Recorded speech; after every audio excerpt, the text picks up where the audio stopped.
কুমারঘাট মহকুমার জগন্নাথপুর লোকাল কমিটির উদ্যোগে পঞ্চায়েত সচিবের কাছে ডেপুটেশন দেওয়া হয় সোমবার। এদিন ৭ দফা দাবিতে ডেপুটেশন দেওয়া হয়। প্রতিনিধি দলে ছিলেন সুব্রত দাস, মুক্তা মালাকার, গুরুপত দাস, কাজল দাস প্রমুখ।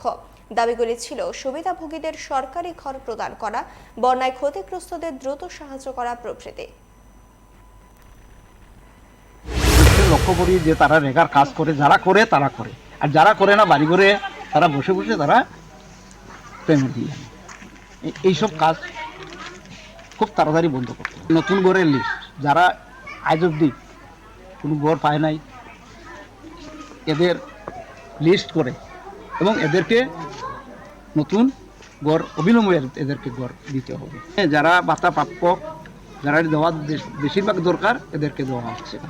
তাই আমাদের দাবি যে অবিলম্বে এইগুলি তদন্ত করে অবিলম্বে এদেরকে ভাতা প্রদান করতে হবে।